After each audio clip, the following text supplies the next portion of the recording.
जय हिंद, जय भारत। साथियों यदि आपने हाउसिंग लोन लिया ही होगा। भारत में बहुत सारे लोग हाउसिंग लोन लेते हैं। ज्यादातर लोग जो शहरों में रह रहे हैं खासकर से वो लोग तो लोन पर ही घर लेते हैं। अगर घर लोन पर लिया है ना तो जाकर ये पेपर भी ले आना बैंक से, क्योंकि कल दिक्कत आएगी, पछताना नहीं पड़ेगा। नहीं तो बच्चों को भी पछताना पड़ेगा अगर पेपर नहीं लिए, और पेपर ले लिए तो पछतावा नहीं होगा। बहुत सारे लोग शिकायत कर रहे हैं बैंक ने जब लोन दिया, आपने भी जब लोन लिया होगा ना तो बैंक ने बताया होगा आपको, साहब आपका लोन पूरी तरह से इंश्योर्ड है, आपको कोई टेंशन लेने की जरूरत नहीं है, आपने कंप्लीट इंश्योरेंस ले लिया, आपका इंश्योरेंस का प्रीमियम आपकी इंस्टॉलमेंट में ऐड कर दिया गया है। कल को पराला ना करें, आपको कुछ हो जाए तो आपके बच्चों को, आपके नॉमिनी को, आपके गारंटर को परेशान नहीं किया जाएगा, आपका लोन माफ हो जाएगा।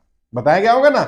लेकिन सच्चाई क्या है? सच्चाई इससे पूरी तरह उलट है। सच्चाई का सामना आपको तब होगा जब आप दुनिया में नहीं रहेंगे। आपके नॉमिनी, आपके गारंटर, आपके बच्चे, उनको परेशान किया जाएगा, प्रताड़ित किया जाएगा। बहुत सारे लोगों को प्रताड़ित किया जा रहा है। अभी राजस्थान से एक केस आया, पता चला एक बच्चे ने लोन लिया था और उसकी डेथ हो गई, वो एक्सपायर कर गया। घर के लिए लोन लिया था, छोटे छोटे बच्चे हैं उसके। अब उसके माता पिता को परेशान किया जा रहा है क्योंकि माता पिता गारंटर के रूप में थे। उसकी पत्नी को बोला जा रहा है घर खाली करो, आप भी जाइए। और बताया गया था, उसके पिताजी बता रहे हैं, बच्चे को बताया गया था जब लोन लिया था कि आपका लोन पूरी तरह से इंश्योर्ड है, और बोला गया था बिना इंश्योरेंस के हम लोन नहीं करेंगे, आपके लिए इंश्योरेंस कराना मैंडेटरी है। हमने मना भी किया था कि नहीं, इंश्योरेंस की जरूरत नहीं, इसका ऑलरेडी इंश्योरेंस हुआ है। वो कहते नहीं, व्यक्ति का इंश्योरेंस नहीं होता है, इसमें लोन का इंश्योरेंस है। आपका लोन को इंश्योर्ड किया जा रहा है, उसके पैसे आपको देने हैं ताकि कल को कुछ हो जाएगा तो आगे के पैसे नहीं भरने पड़ेंगे। और जब वो व्यक्ति एक्सपायर कर गया तो बैंक वाले परेशान कर रहे हैं, बैंक वाले क्लॉज दिखा रहे हैं, नहीं उनकी डेथ तो ऐसे नहीं ऐसे हुई है, ऐसे होती तो एक टांग ऊपर करके होती तो हो जाता, दो टांग ऊपर करके होगी तो नहीं होगा, गिर करके होगी तो ये नहीं होगा, हार्ट अटैक से होगी तो ये नहीं होगा, ये बीमारी नहीं थी, ये बीमारी थी। इस तरह की उल जलूल बातें बैंक वाले पता है क्यों कर रहे हैं? क्योंकि आपने जब लोन लिया आपने अपनी पॉलिसी नहीं देखी।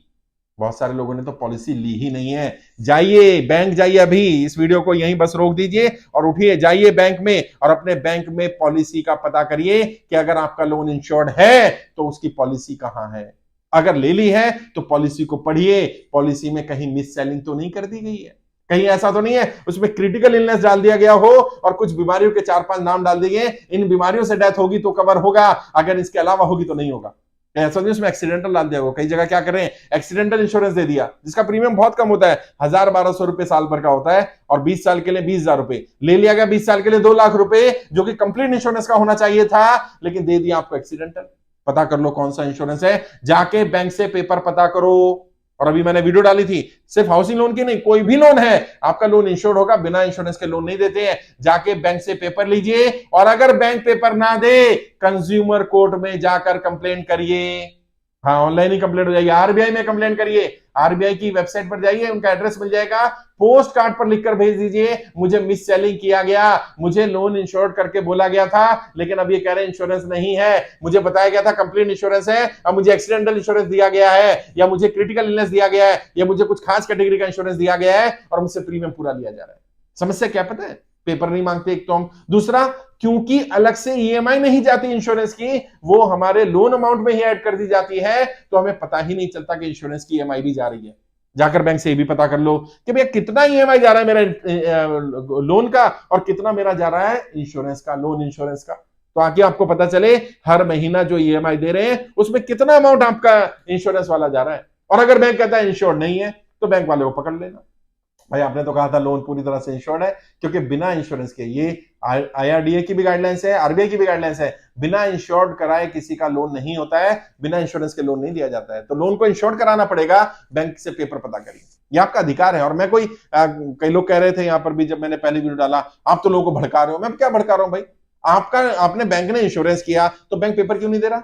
और आईआरडीए की जो गाइडलाइंस है उसमें अगर आप बैंक के पेपर लेते हैं, इंश्योरेंस करा लेते हैं, इंश्योरेंस के पेपर मिल जाते हैं, 15 दिन का समय होता है आपके पास। अगर आपको मिस सेलिंग कर दिया गया, कोई ऐसा प्रोडक्ट दिया गया जिसकी जरूरत नहीं थी, कुछ गड़बड़ है, तो आप 15 दिन में चेंज भी करा सकते हो।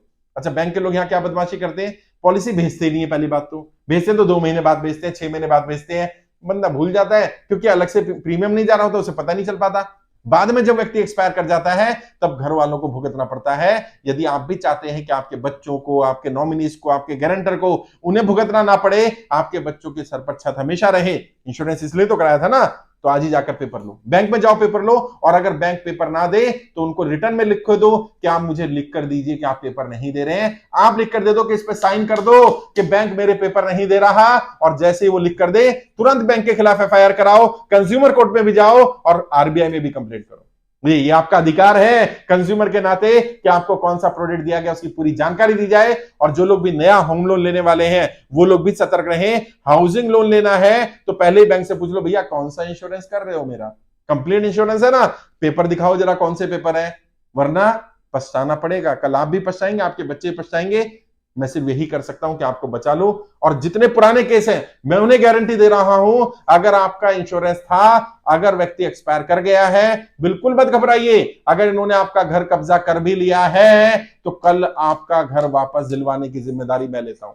वापस दिलवाया जाएगा एक एक व्यक्ति के साथ, जिसके साथ भी अन्याय अत्याचार हुआ होगा, हित हुआ होगा, उसका साथ हम खड़े रहेंगे, अपनी अंतिम सांस तक हम खड़े रहेंगे।